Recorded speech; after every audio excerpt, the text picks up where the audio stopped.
Hare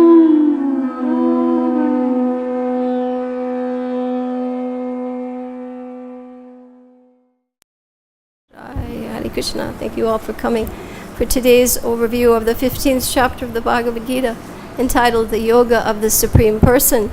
And as you know, these have become known to be overviews, summary overviews, facilitations, in which we use multimedia and also multisensory approaches to the approach to appreciating what Srila Prabhupada and Lord Krishna have given us, which is everything. They've given us everything. It's very important also that we realize, we're going to ask Abai to put the picture of the airplane on. Can you put that picture on the screen, Abai? Can you find that particular one of the airplane? It's usually important at the beginning of a session for all of us to have a little motivation. What brought us here? What will make us take this seriously? It's very serious business. This chapter emphasizes our entanglement in the banyan tree of existence. This chapter emphasizes the difficulties and the transmigration of the soul. We are now transmigrating. At this point, we don't know where we've come from, where we're going. Without the help of Srila Prabhupada, without the help of Krishna and the Bhagavad-Gita, our life is risky. So we're using this particular slide. It was one I sent out with the daily mail-outs.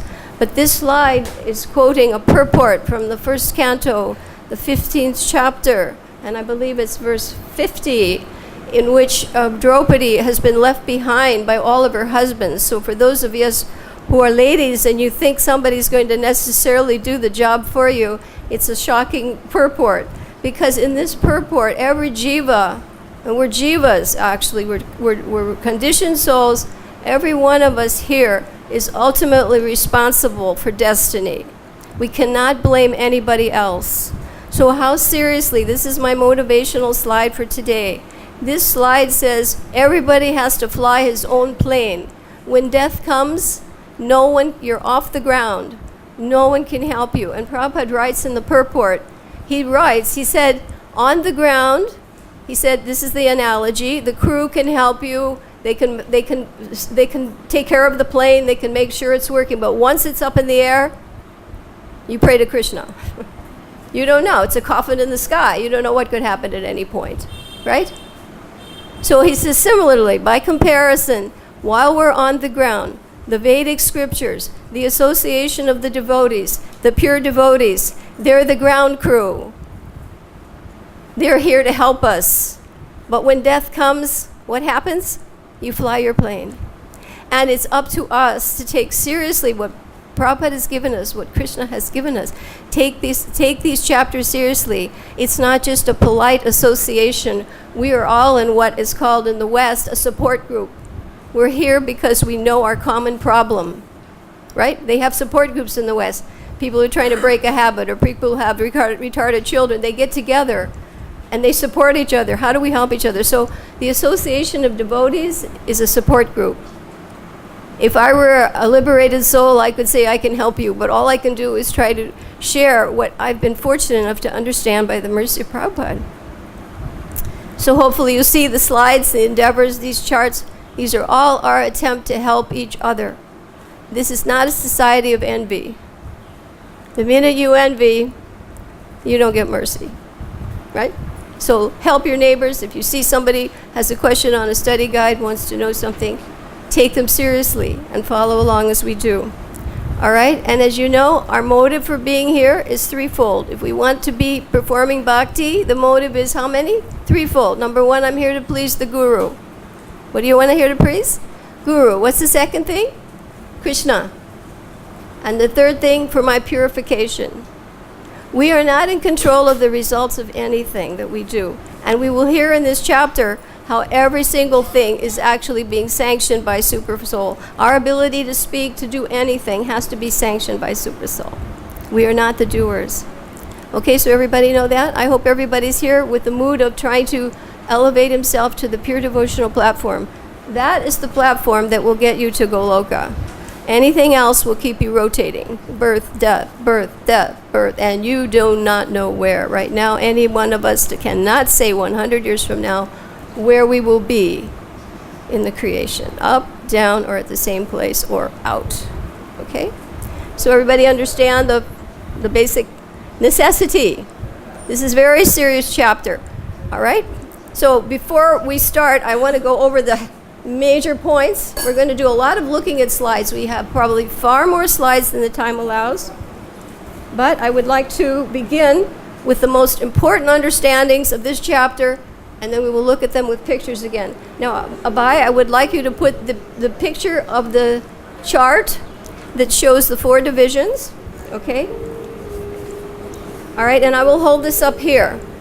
And what I'm going to do is divide the room in 2, and when I say something and we ask you to repeat it, we're going to repeat it 2 times. One side will repeat it, and then the other side would also do it. Agreeing to that? The reason is that unless you hear something 3 times, it won't sink in Kali Yuga. Harinama, Harinama, Harinama. It won't sink in. So if I say something, and that's kirtan, but we have to hear and say, and then we remember. How will we remember what's in this chapter? You have to exert a little bit. You have to exert. Okay? So if I say something and I ask for repetition, I'll point to the Matajis. They say it first, and then the Prabhus, they say it second. That way 3 times you've heard it. Repetition is the key to retention. Also motivation. We have to understand we are in a serious predicament. Okay? So this particular division, I would like you to go to the one that shows the pictures. In your study guides, you have this. But this particular chapter has 4 parts. How many parts? 4 parts. How many? 4. Okay, and we're going to see who can out-voice the others. Transcendental competition here. It has 4 parts. They're progressive. They are progressive. We'll put the numbers under each. This chapter, by the way, has 20 slokas. How many slokas? 20. And what's the number of this chapter? 15. 15, 20. We identify that this chapter, and it is called the Yoga, which means link with the Supreme Person, right? The Yoga of the Supreme Person. This chapter identifies Krishna's position clearly. It was memorized in India, and they still say he's not God. This chapter says he is, right and left. Okay, so here we go. We're going to put the numbers 5 at the beginning and 5 at the end. You see that? 5 and 5. And in the middle, we add to that 6 and 4, which makes 10. So the numbers are 5, 6, 4, 5. What are the numbers? 5, 4. What are the numbers? 5, 6, 4, 5. All right. This will give you the breakdown numerically of how much information, how many slokas are for each section. Now this may not seem important to people, but actually, if you want to find a room, you ask what room number you're in, right? So if you're looking for information, you want to know, okay, what's the number? Where will I find it? Everybody agree to the importance of this? Yeah, if you know the books like lawyers, you've got to know where to find the law. All right, now the next thing we're going to do is we're going to put a letter over each one. And you see these pictures here. They'll help you. All right, we're going to put the letter D over the first one. What's the letter? What's the letter? D. All right, these ladies are doing better. Don't let them do that to you. Okay. In the second one, we're going to put the letter T. Right? What's that letter? T. T. Okay, we're just using codes right now. All right, what was the letter? T. Okay, on the next one, we're going to put M. Yeah. TM, and Transcendental Meditation, right? Okay, and what's the last one we're going to put? V, and with a little S. Okay, DT, M, V, S. All right? Let's see if you can say all 4 now. You can look also. What are the letters? All right, VS with a little letter. Okay, what are the letters again? All right, now we know we're going to put the words so you know the basic points. And I'm going to use signals because the body is actually the biggest communicator of information. People play it down, but actually 55% of communication comes from the body. Okay? So I would like you to do these signals with me, all right? The first D is what? Do this. Put your pens down. This is called detachment. What's it called? What's it called? All right, the second one is this, transmigration. Do it. What's it called? And what's the next division? What's that one called? Prabhus? Transmigration, right? Remember? We have to do it 3 times, otherwise it doesn't sink in. All right, what's the third part? Maintenance, right? The balance scale, mode of goodness, maintenance. We are totally dependent on Krishna, and he proves it in this section. We cannot live without his sanction and his help. All right, and the final one is, we're going to go like this. It was a hard one. Okay? Sutra, a string, right? This is the summary of the Vedanta Sutra. What is this section? The summary of the Vedanta Sutra. And this proves the 2 classes of man and the Supreme Person as being Krishna. Proof. It's Vedanta Sutra, and Krishna has come as Veda Vyas to write the Vedanta Sutra to prove to us his position.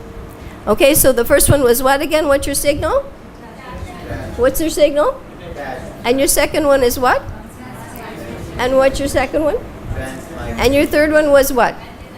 And Baron, what's the third one? And the final one is what? The Vedanta Sutra. Okay, now you know the breakdown. These are take-home points. I like that term. Adipurush uses that in the VIHE. Take-home points. If you just sit and listen, that's nice. You're in the right place. But when you walk out, you'll only remember 20% if you were awake and listening. Not much. But if you try this, you have take-home points. When you go home, you'll remember this, and if you tell somebody, it goes up to 90%. Just turn around and enlighten somebody. This is a preaching movement, right? We're not just Babajis. It's a preaching movement. You have to share it. Okay? So now you know the breakdown. You know the book, the chapter so far. Okay? We'll be going into more. Now let's take a look at our study pamphlet, and let's see what some of the sections are in there. We've been trying to upgrade this so it's more interactive. I call these activity books now. It's in 2 parts, right? Part 1, part 2. This is information, and these are activity charts. The charts have been done twice for your fill-in reference. Because if you just look at something, and unless you have a chance, like we were little kids, we'd see the letter A, and then they'd have a blank there, and you're supposed to copy the A. And by doing that, you learn how to make the letter A, or A in Sanskrit or Hindi, all right? All right, so you know that. Let's take a look at this. On the cover, you have the analogy of the banyan tree. What do you have? The banyan tree. What do you have? Famous picture. This is down here where we are, and this is up here where we want to go, all right? This chapter will help us. This chapter will help us. All right, on the next page, you have what we call the form. This is the study bank. It scares people. They don't like the word study. But actually, Prabhupada did want us to study scrutinizingly the Gita, because it is our lifesaver. It's not just another book.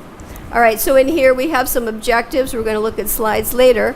We have our breakdowns. Now, we're just looking through this, and we have in here what we call a sequential development of study, beginning with general to specific. We always start with the general information first, and then we can fill in the picture. Big picture, fill in the details. But the usual way people go about study is I start with the details, and maybe I'll get the big picture. But you can't remember things that way. You find it's easier if you break down this section, you know now what to expect, okay? And we're filling in details as we go. Okay, then you have on the back of that, you have the themes, and we have slides on the 16 themes in the Gita. If we have time, we want to do that. And then you have all the slokas according to the 4 sections. So you see that here. First one is becoming detached from the material world, and then the second section is becoming the process of transmigration. Then you have Krishna as the maintainer of us, and finally the summary of the Vedanta Sutra. And with that, you see the chart that you looked at, okay? You turn the page, you'll see it in code form. Now, I've added picture form. Again, I keep trying each time, make it learner-friendly, make it learner-friendly, learner-friendly, because life is short. People need help. People need help. All right, then we have the key memory and thematic verses. This chapter is amazing. It has 2 of what I call cornerstone cornerstone verses that are memory. 15.7 and 15.15.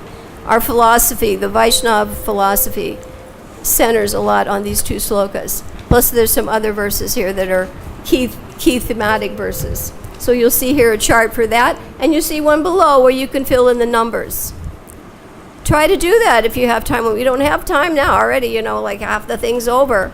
But we've done that here. On the next page behind that, from the slokas, I've taken many of the key words. We have slides for some of the most important words. The most important words in here would be Maimamso, Karshati, and Kshara and Akshara. And we'll talk about those. Okay? Karshati, the hard struggle for existence. Hard struggle. And still nobody wants to give it up. Okay? Then we have a long section here of definitions. And this goes through every purport by section systematically. Again, this is meant to be a reference for you, a glossary. But it's more than just single words. It includes anywhere where there's Sanskrit. So the Sanskrit is defined in here for you. Very extensive. This is your glossary section. And it will help you. You can go through each section. And also Krishna will define, or Prabhupada will define very clearly in some sections what he means by a particular word in that context, because it can change. In a particular context, a word may take on a different shade of meaning. Everybody understand that much?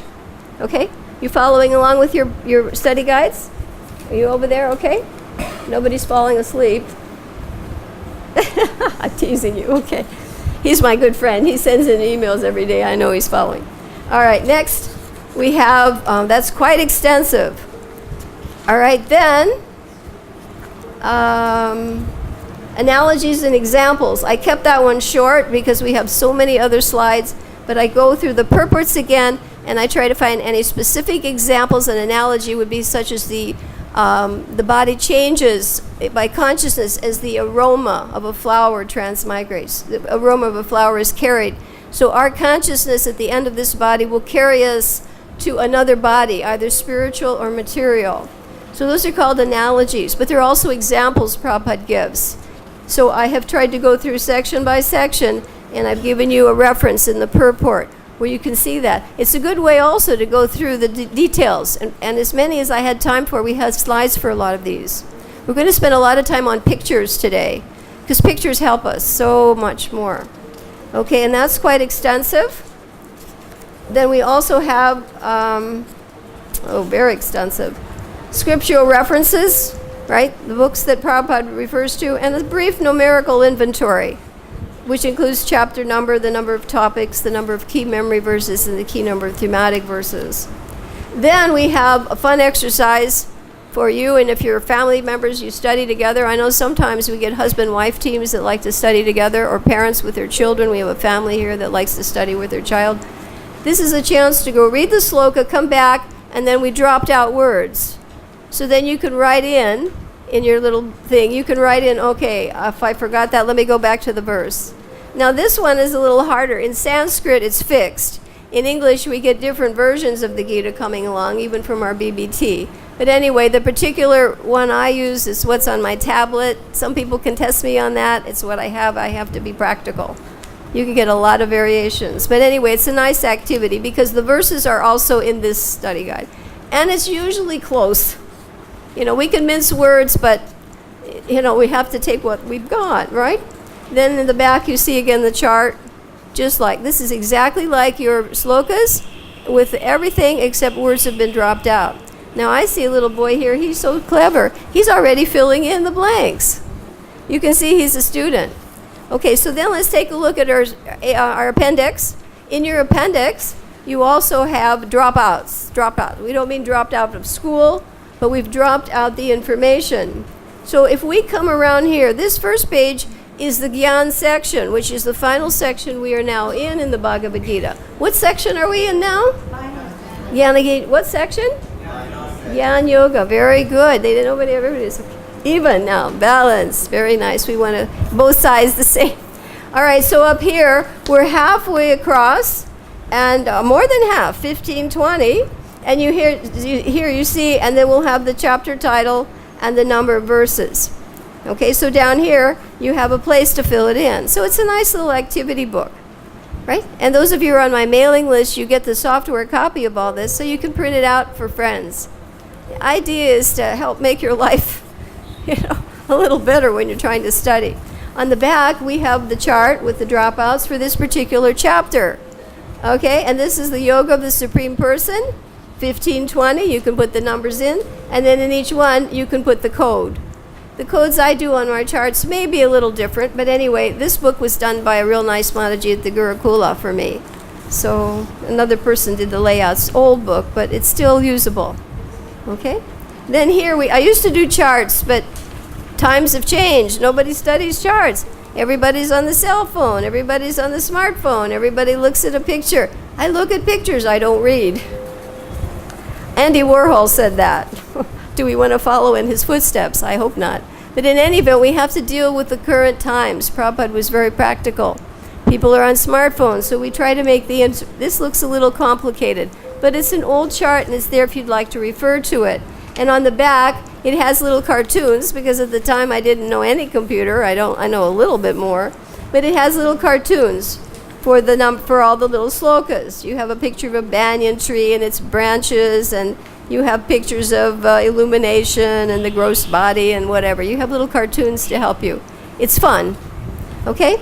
Now we also have the charts by the 4 sections of the slokas, and the one good way to study, and a lot of people in college do that, they go through the margin of a book and they'll look for every paragraph, one word, boil it down. That's what Vedanta Sutra does.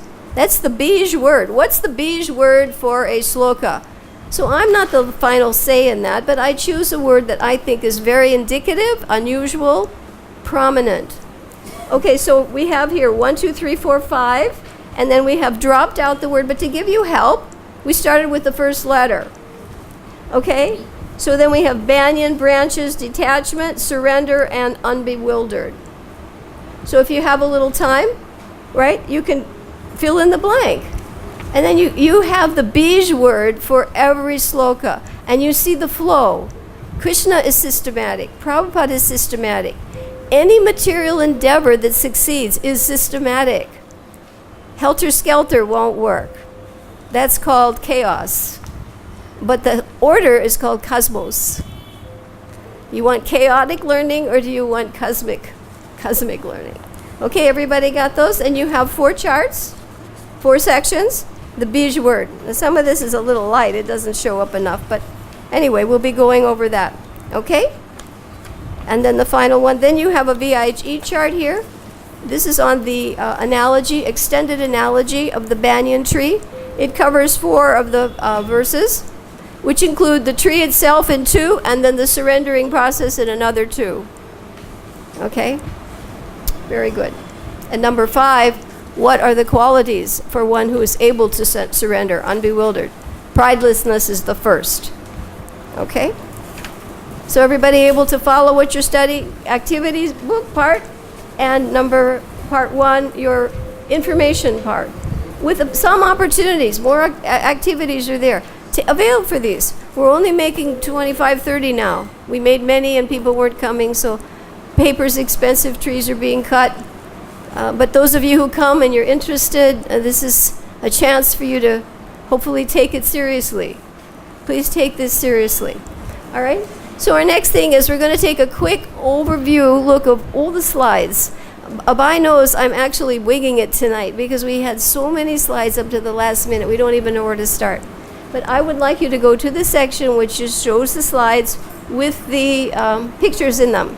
And then what I'd like you to do is look at your charts that show the circles with the key words, the bij words, okay? So please take out that chart. And now we're going to go to the sloka slides, okay? Now we have, if you're on my mailing list, when we finish these chapters, if the recording is successful, we send out all these slides, and you're on the list and you access them. It's on a drive, a Google Drive.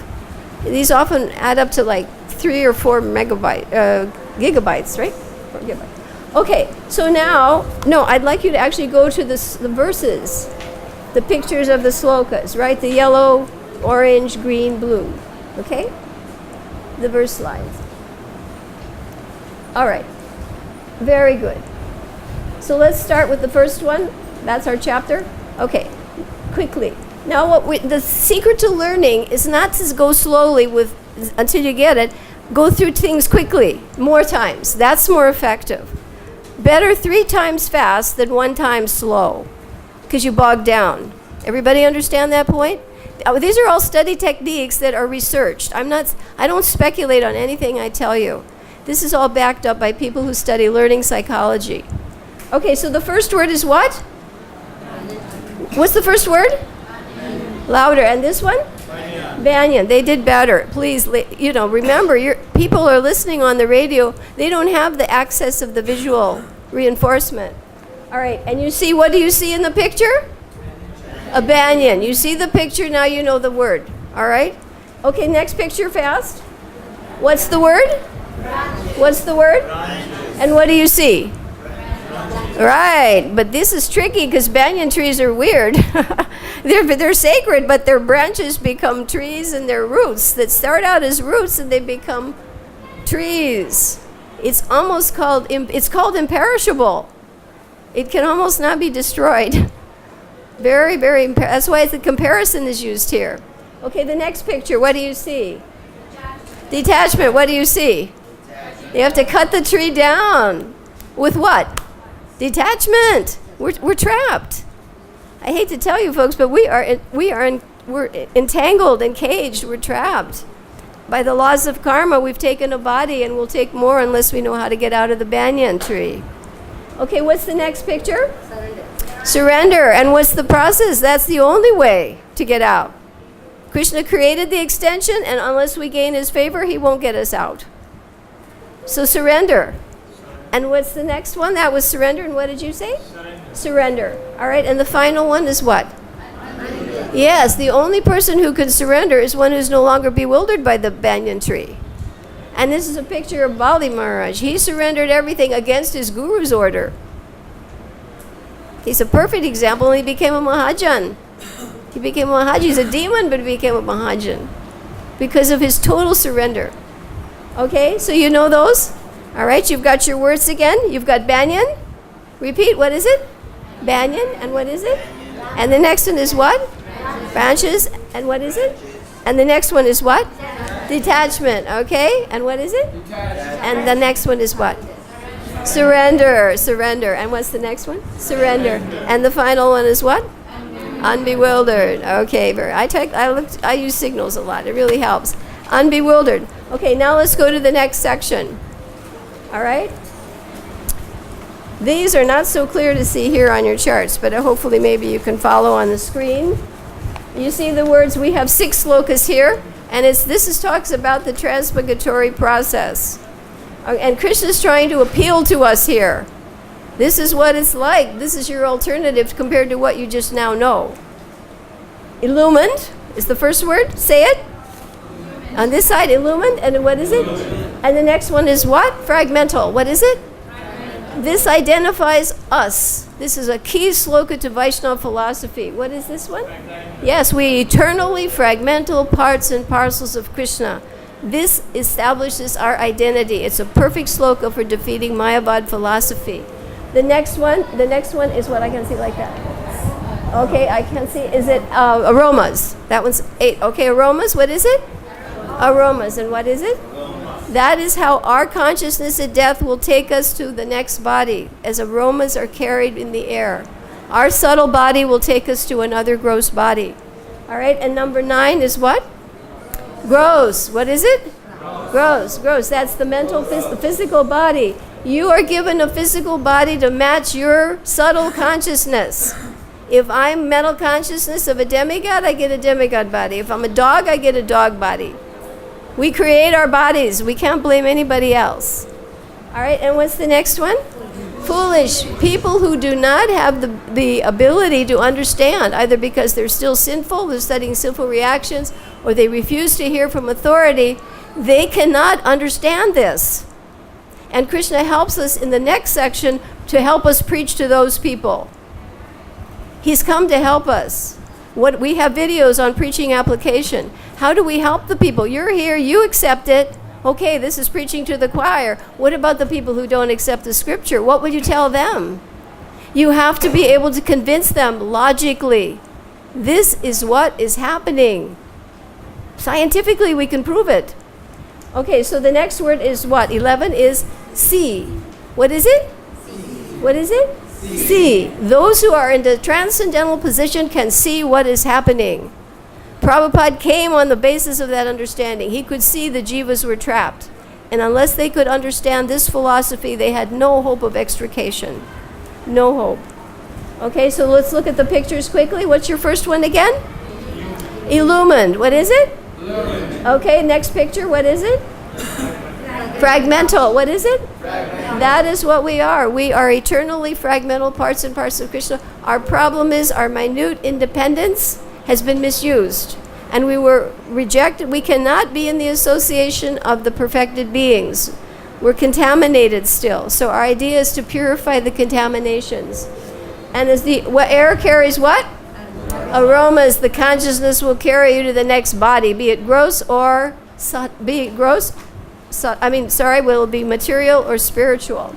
All right, the next sloka is, yes, this particular child. Now, the materialist will say, what a cute baby. But a transcendentalist will say, that's a jiva that's trapped. And he has a particular body that he was given to enjoy a particular kind of food, have a particular kind of clothing, have the particular kind of information or association. Everything has been determined by the laws of karma. It's a karmic package. It's nothing to get sentimental about. You have to help the poor child get out of this. Don't just feed him Maya. Okay, the next picture is what? Foolish. There he is, Darwin. Yeah, he's trying to understand. Can he understand transmigration? No. We all descended for the monkeys. No. He can't understand it. Okay, and we've used two pictures for that. There's the theory of we've evolved from the monkeys. Well, you can go back to being one if you're not careful. Okay, next picture is what? See. The transcendentalist can see in one lifetime. We change bodies multiple times, and we'll show you the video how you can prove that. Since when we were babies, we don't have the same body. I have baby pictures. I don't look like this. And as I get older, it's not even going to look like this. We are on the downhill slope. Maybe this little boy's a little, but everybody has to go through those 6 stages. You take a body, you have to go through the 6 stages if you even live a full life. Okay? So a transcendentalist sees that. Everybody knows that? Okay, you got the words? Have fun with these sections. It's a nice way to you get the essence of the chapter. The essence is what we want to walk away with, your take-home points. You can always fill in details more. You can fill in details for lifetimes, but we want to get out of the banyan tree illusion. Okay, the next section. Krishna has come to help the jiva. He is here to attract him. He said, you should be captivated by this information. How we are totally dependent on him. We tend to think, oh, our father's supporting me, or my husband is supporting me, or my wife is supporting me. No way. They're helpless. Unless they're, Uttama Adhikaris. Everybody here is helpless. So here, Krishna is trying to see how much we are dependent upon him. And if you're at all grateful, a conditioned soul's problem is he's not grateful. He's ungrateful. God gives him everything, and he says he's dead or he's a myth. Prabhupada said he's neither dead nor is he a myth. He's real. And you can't live without his help. So here he's saying, he's giving clues to how the jiva can wake up. I'm the splendor of the sun, the moon, the electricity. I'm the moon that gives you food. I'm the digestion that enables you to eat it. And I'm in the heart that gives you remembrance, knowledge, forgetfulness, and the shastras to help you get out. How merciful. Prabhupada said he's all good, he's all merciful. So let's look at the picture slide, see if we get those 4 slokas, okay? What's the first one? He's the splendor, right. And what's the next picture? Moon, right? And what's the next one? Digestion, and also the breathing, the pranayam, because without breathing in combination with digestion, you cannot digest the food. You can be, the people who have poor digestion, they can look at a feast and say, I'm sorry, I can't take it. And the next slide is what? He's sitting in the heart as super soul. You wake up in the morning and you've had an overnight break from the day before. Super soul immediately tells you, oh, I've got to get up. I've got to pay obeisances. I have to go to the washroom, wash my floor. Immediately you think quickly. Super soul is giving you the intelligence. He's giving you the intelligence to sit here. He's giving me the intelligence to speak this to you. We cannot take credit for anything. If we do, we take the karma for it. Not nice, huh? No, you have to admit who's really doing it. Okay, and the last, there we go. So you got those? Okay, let's go to the fourth section now, final section. How many slokas were there? 5. And what's this? Summary of what? Vedanta Sutra, because he ends, he says, I became incarnate as Srila Vyasadeva, and he wrote the Vedanta Sutra. So he said now he's going to explain the Vedanta Sutra. He's going to give you a summary so you understand what is the summary of the Vedanta Sutra. Are we here to able to, nobody here can study Vedanta Sutra. A few may be able to, but that's pretty elevated. All right, so now he's going to give us the summary. And the important thing here is to understand that this section establishes, it's called the Tri Sloki Gita. The first 3 slokas establish the summary of the Vedanta Sutra. The last 2 are thematic verses. If you know the first 3, you understand and accept the first 3, logically you will engage in devotional service. Number 19. And the next step is what will be the result of engaging in devotional service. This is confidential knowledge. I will become perfect and I will become wise. There's a benefit to everything. First, I have to know the information. I have to engage in what it takes to benefit from it. I have to do something. And then finally, what will be the result of that? Krishna says, this is confidential knowledge. It's now being revealed by me to you. Anyone who knows this will become wise and his endeavors will know perfection. So this is the goal. All right? So the first one, number 16, there are 2 classes of men. How many classes? How many? 2, right. We're going to find out who they are. And the next one is what? 17 is what? There's what? The greatest, right? What is it? He's the greatest. There's one who's greater than the other 2. One who's greater than the other 2. And number 18, he's celebrated for that. It's not as though he's just telling you. Everybody who knows anything is celebrating him for his position. Anyone who accepts that is understood to be the knower of everything, and therefore he does what in 19? He engages in devotional service. If one who knows Krishna knows anything and everything, and he doesn't doubt that, his knowledge is perfect. He has completed all of the Vedic studies. In previous lifetimes, no matter what you guys may look like, you are very elevated. You're elevated. You've gone through study of the Vedas. You've done all that. You're sitting here. Now you're at the threshold of Goloka. That isn't a cheap thing. Appreciate the devotees no matter what the temporary package looks like, no matter how much trouble they give you. They're rare. They're rare. Okay? And now let's look at the pictures. 2 classes of men. Those who are eternally they're infallible, and those who are fallible. That's us. You see on the left? Now we want to become one of the ones on the right. Right? We want to be in the company of those people who are in union with Krishna in his desire. They're still individuals, but they're not separate in their desire. The next slide is what? He's celebrated as what?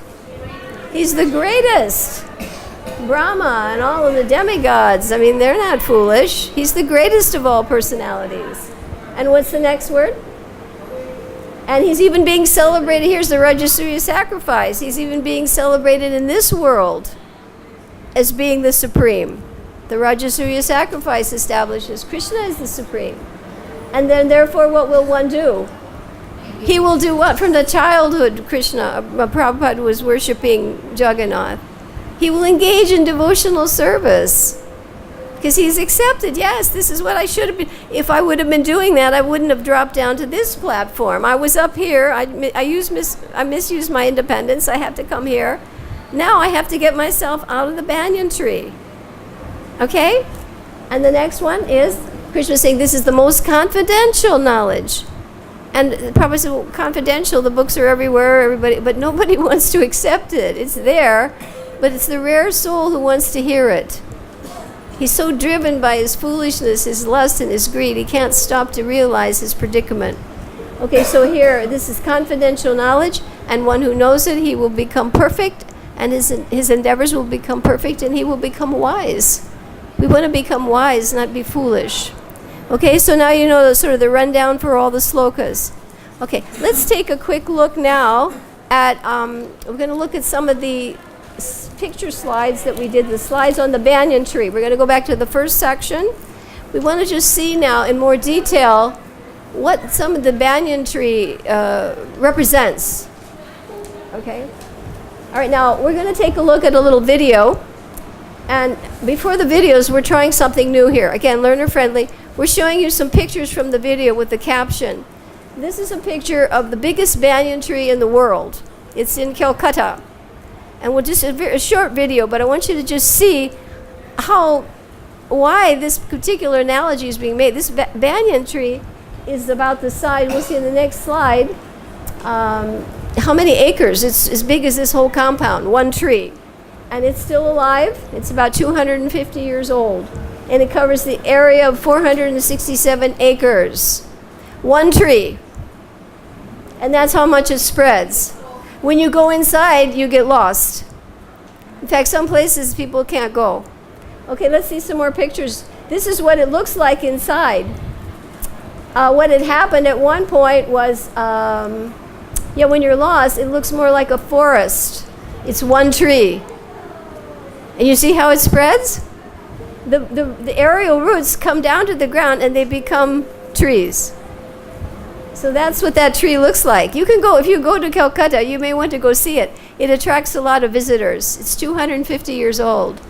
Now what happened was cyclones hit the main part of the tree and they had to cut it or it would have diseased the rest of it. So it looks more like a colony.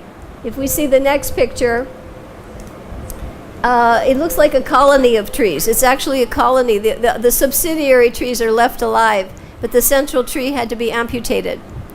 Okay, next one. And then you see, here's a road. They have a road that went around it, but the tree's still growing. It's going beyond the road. Okay, and the last slide. This tree attracts more visitors than the gardens. It has rare plants from all around the world, but they want to go to see this tree. Okay, so can we watch that little video we'll take a little break, because the mind needs a rest. We'll take a look at the little video. You may not be able to hear it so well, but that's why we do these preview slides. This fellow has a car, and he drives people around. So it's a little bit of an ad, but it's a good way to see this tree. Okay?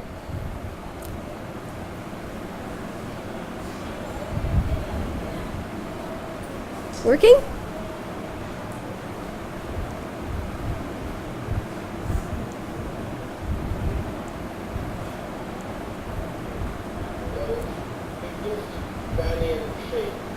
And if you're not able to hear that, that's okay, because we've given you, and sometimes information is a little different. I got this from an encyclopedia.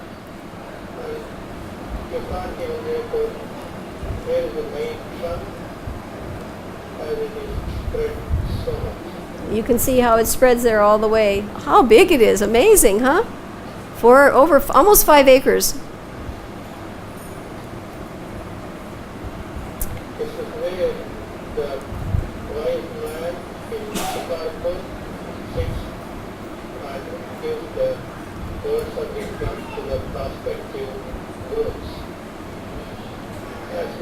Well, can you go inside? You see how entangling it is? This is the analogy, because the entanglement of the material world is like that. We don't know where it started, where it ended, and where we are. We're lost. You get lost in the forest, right? It's as tall as the gate of India, the top of the tree.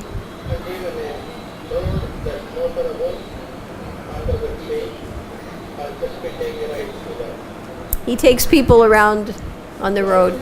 But you can see the tree is going beyond the road. At one point, that's where the road was, at the edge of the tree. No, it's not.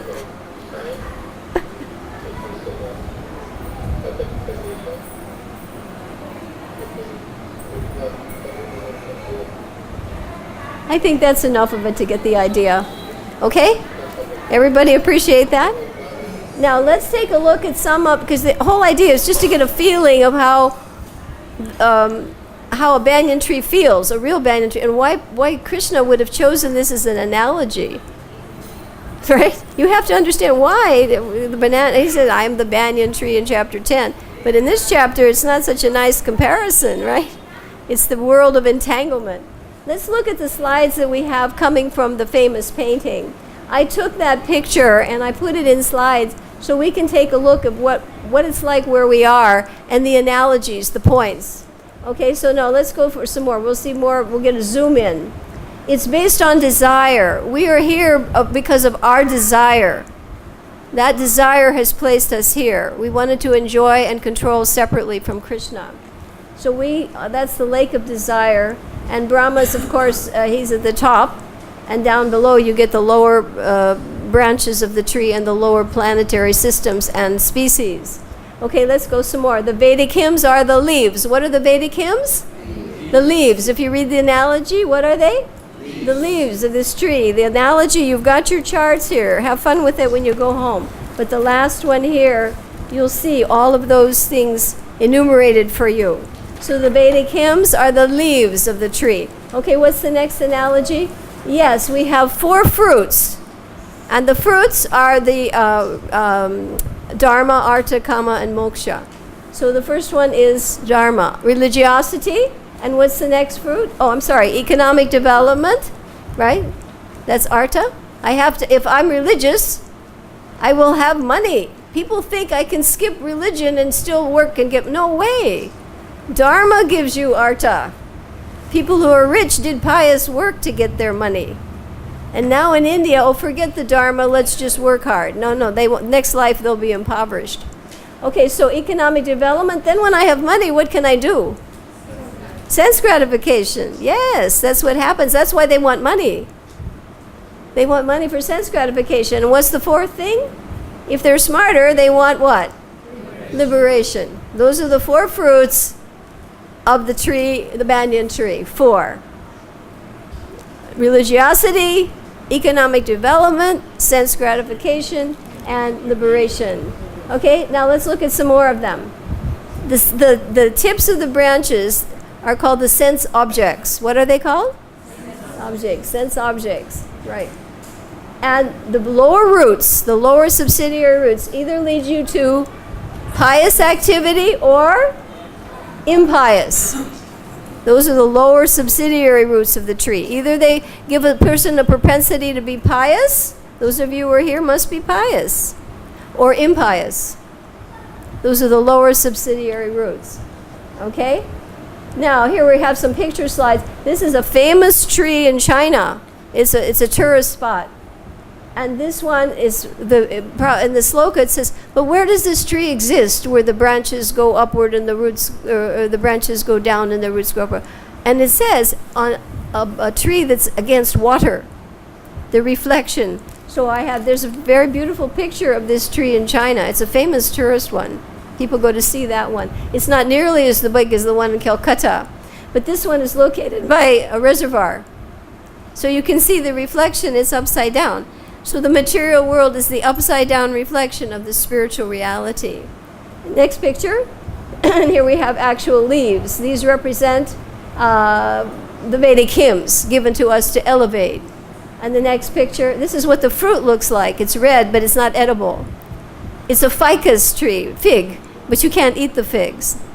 I used to have a variety of my home, Benjamina, Ficus benjamina, but it's a smaller variety. If you go to the MVT, you'll see they have ornamental fig trees around the front.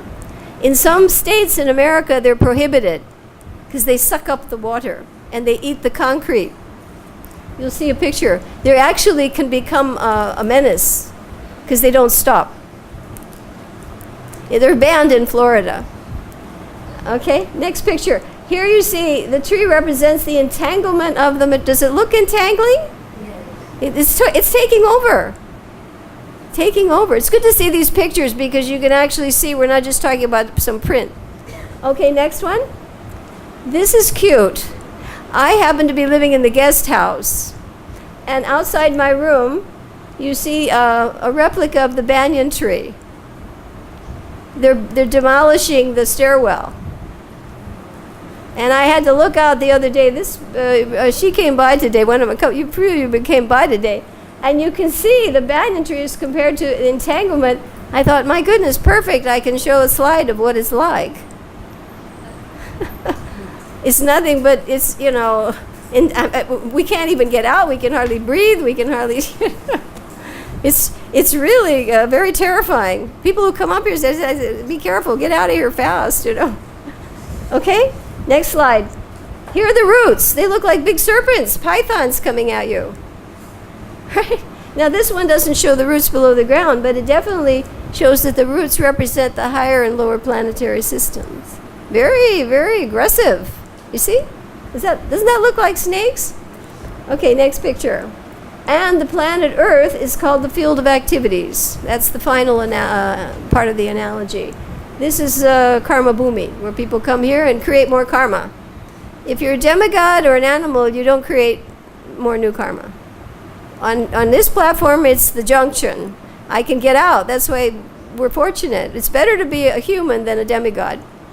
Demigods have to use up their pious credits, and then they fall back to this. So don't do that. Don't go to the heavenly planets. Here we have the slide about carrying like aromas. Just to help you remember that picture, transmigratory. I like this one so much. What's the word karshati? Can you say the word? What's the word? Karshati. I did a pun on that. Karshati. Karshati means the hard struggle for existence. People think if I have a car, life will be easy. But any major city in the world will tell you, don't go there during rush hour. The traffic jams in 10 major cities are so bad that people can't even get out of their cars and move. Did the car solve the problem? No. You cannot solve any problem materially. You can only solve a problem spiritually. Everybody believe that? If you try to solve a problem materially, guess what happens? You make a new problem. Petrol, gas shortages, right? Doesn't work. It won't work. This place is designed to be Karshati, the place where it's a hard struggle for existence. Okay? And now Krishna is trying to help the person, the jiva, appreciate how much we are dependent on him. When the sun comes up, everybody gets to see the work. You get to go to work. You see the light. Without the sun, this planet would be cold and you'd die overnight. Next slide. And he uses the analogy in the purport. This is a good one. He enters the planets. This planet Earth is people don't think, these scientists, how is it floating in space? It's heavy. It's full of water. Just try to lift a bucket of water. This planet is so much water and it's floating in an orbit because Krishna has entered it. And Prabhupada writes in the purport that it's the universal form that's holding it up like a fist. And if you have a fist of dirt, it won't fall. But if you let it fall, it will scatter. So that analogy, I thought it was an amazing picture I found.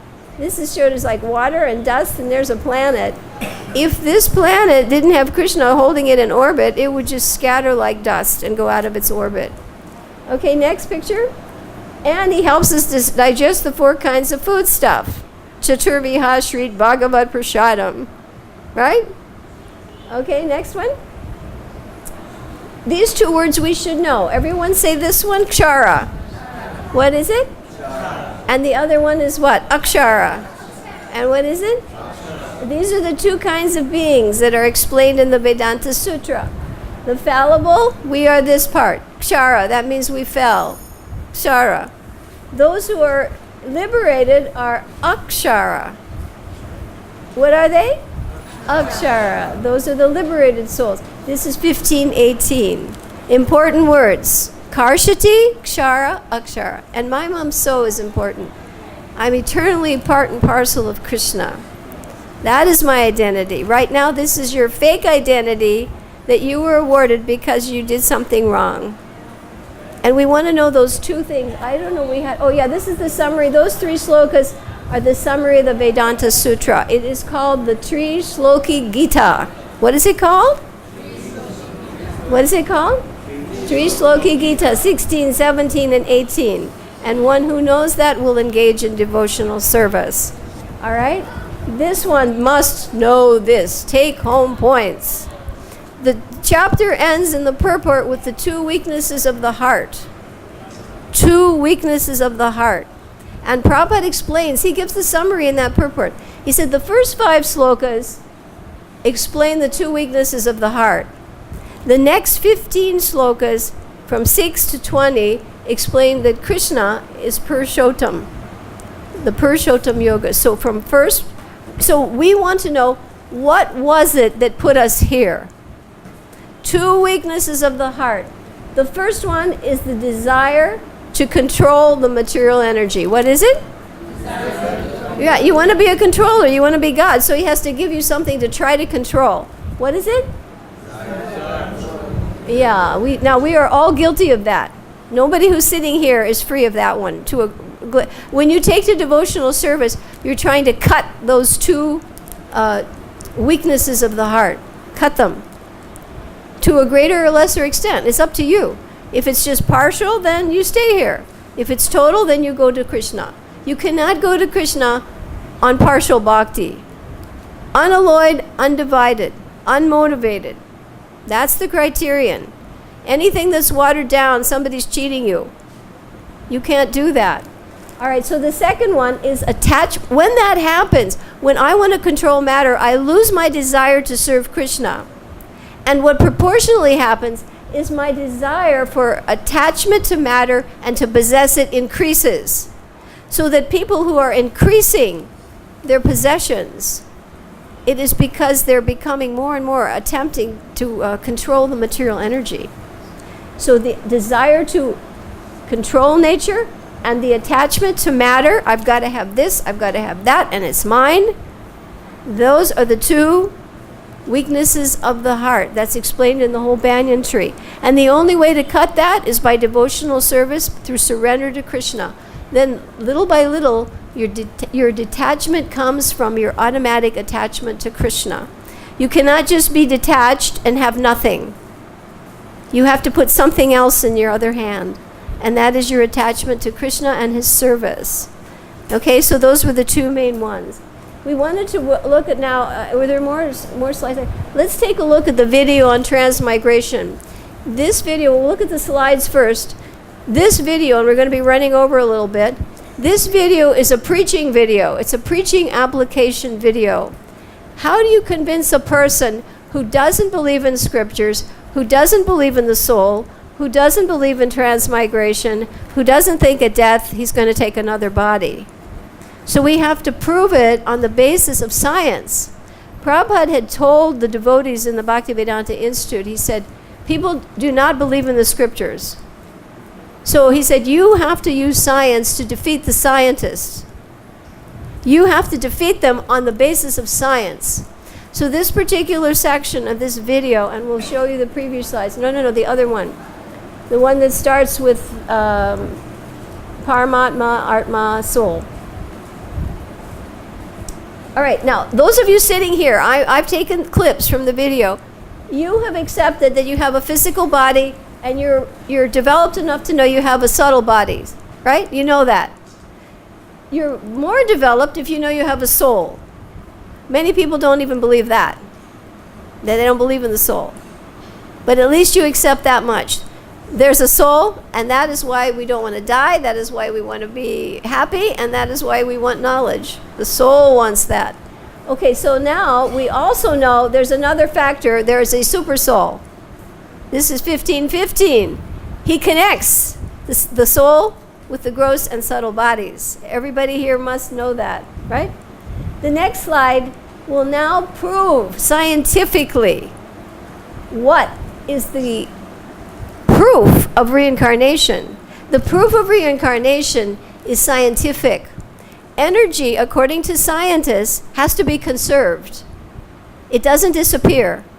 You can neither create energy nor can you destroy energy. You can transform it. You cannot create it, you cannot destroy it, but you can transform it. E equals mc squared. So if the body is temporary matter and the soul is a spirit that's eternal, where does the energy go? That energy has to go somewhere, right? That is what happens at death. So in the next slide, and you saw that this is the conservation on the moral and spiritual level, that there are moral and spiritual laws that determine where that soul energy goes. So when the soul leaves the body, the intelligent person will ask, the next slide quickly, where does it go? What type of body does it get? And why?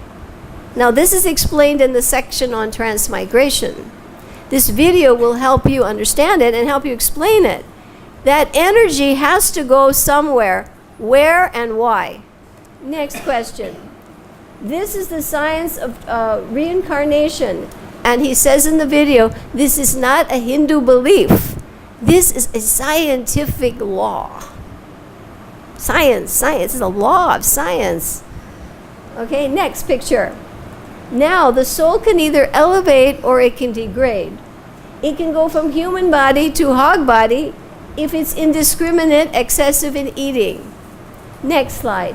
It can go from human, you can go down. According to your consciousness, you're given an appropriate body to fulfill your desire. If you eat food based on violence, then you get a body suitable for that kind of mind. A tiger is not held responsible for killing an animal, but you are. Next, you can go from a human body to a bear body or a cat or a sloth. If you are inactive or you sleep excessively, you fulfill your desires in a body suitable for that. You don't need a human body to do that. Next. Are those the four? Okay, that's it. So other slides? More slides in that one. People cannot understand transmigration, but in one lifetime, this is called internal reincarnation. What's it called? Internal reincarnation. What's it called? In one lifetime, you transmigrate multiple times. Science proves this. It's a different body. Any sane man can see that. A sane man can see that. Okay, so let's take a look. If you look pictures of yourself, do you have the same baby body? Do you have the same child's body? Or old person? No. Multiple internal transmigration. Internal reincarnation right in the same lifetime. And the only reason it seems the same is because the soul is constant. It thinks it's the same person, but it's not. Next picture.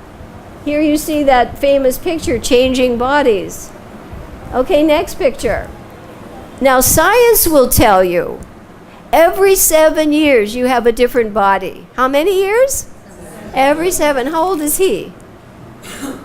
10. He's starting his next 7-year period. Okay, if you're 49 years old, you've had 7 different bodies. You've transmigrated 7 bodies already. Science will tell you. Next one. Every time you breathe, every time you drink water, every time you eat food, you're putting matter into your body. New matter. And that matter is ingested in the body. So the body's not a constant thing. And it goes out of the body through the excretory system. So the body is a constant reality, is not a fact. It's changing. It's changing constantly. It's being compared to a river. The next slide. The mucus in your stomach is changing every 5 days. 5 days you have different stomach lining. Next, every 5 weeks your skin is changed. Different skin. Next picture. The process of constant renewal makes the body like a slow stream. It is not a fixed reality. We are transmigrating right now. Right now. It's just separate film shots. Next picture. The river looks constant, but it's not. It's different water. It's changing because the source is from the mountains. So new water is coming in. A river looks like it's not. It's changing. Next picture. The candle. It looks like the flame is fixed. No. If we could see it carefully, it's extinguishing and being replaced with a new flame constantly. These analogies are in the Bhagavatam. They're not just from the Bhaktivedanta Institute. These are in the Bhagavatam. These two analogies, the river and the candle, are in the Bhagavatam. Okay, any more pictures do we have? Okay, now we're going to watch the change of body. We'll see this in the little video. Okay, here's a little girl. And now she's bigger.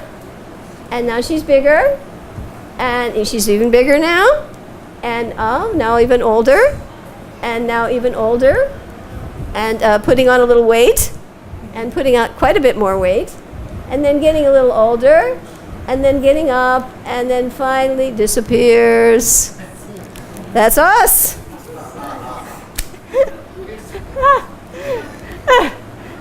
The chair's empty. What happened to her? Manifest, unmanifest, huh? So someday we will not be in these bodies, will we? No. Okay, next picture. The body changes are so gradual, next picture, that we don't notice. Unless somebody sees you years later, you say, oh my God, what happened? You used to look so young. Or when they're little, they say, oh, how cute, you've grown so much. Well, when you're older, you go down, and when you're little, you grow up, and in the middle, you're sort of at the high point. Okay, we don't notice these changes. And the Bhagavad-Gita explains that the wise, discerning man understands this transmigration. Okay, now, the transmigration process, if you go up, you start from this is not the first one, they're out of order, huh? The first one is the lower aquatics. We really had to rush. So anyway, the lowest one is aquatics. And then go back a by. Then above that is plant forms. And you must have it backwards, huh? Go down. Tree life. Then, okay. Anyway, at the bottom, there's it, aquatics. And then above aquatics, you elevate to plant. And above plant, you elevate to insects. Mind you, we've done all this. Just think, we were once scorpions. Or butterflies, whatever you choose. We've done it all. And the next one, then these are bird life. We've been crows, and we've also been swans. Do we want to keep doing that? No. And the next is animals. We've been everything from tigers to bunny rabbits to pussycats. And then 400,000 human forms, many of which are uncivilized. All right?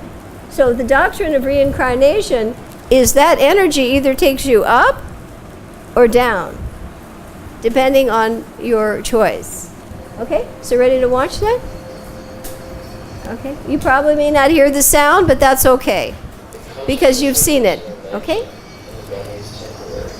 What happens to consciousness at the moment of death of the body? According to the energy conservation law, it should not disappear. Where does it go? What body does it get? And why? So here arises a question on reincarnation. Reincarnation is not an Indian belief in transmigration of the soul, but a manifestation of the energy conservation law on the moral and spiritual level. If in this life the soul has attained a certain level of development, it must be preserved, so that the soul will be able to continue the path. Be sure that people who are leaving get prasadam, Mataji. Hare Krishna. Make sure they're getting prasadam. Must give pain to such a living entity by teaching a lesson of faith, which means that reincarnation formalizes a particular match between a certain level of consciousness and a gross body. It is It's difficult for people to accept the idea that the soul can get into a new body after death. To help us understand the internal reincarnation, we must look at the external reincarnation, which happens to us every second. What does this mean? This means that we change our bodies multiple times, even during a single lifetime. To see it, just look at photos of yourself over the years. Science says that every 7 years, each cell in our body is gradually being replaced by new ones. This is due to metabolism. With each breath, every sip of water, every piece of food, a new matter is ingested into our body, and the old matter goes out through the excretory system. This process of constant renewal of cells makes the body like a slow stream. When we look at the river, it may seem like it's the same river, but there is always new water coming from the mountains. Similarly, the full exchange of the fatty tissues of the body occurs every month. The mucosa of the stomach is updated every 5 days. The skin becomes new every 5 weeks, etc. Practically, this means that the body, or something permanent, does not exist. As the changes occur very slowly, we simply do not notice. The flame of the candle, too, seems to be fixed to our perfect eyes. But if you look at it with eyes of knowledge, it turns out that at every moment some flames are extinguished and others appear. The impression that I remain the same is only because of the constant nature of consciousness. The flow of material particles of the body wraps around the soul, changing our external shape every few years. This is called internal reincarnation. That is, we change the body in one life. In fact, the child's body does not look like the body of an adult.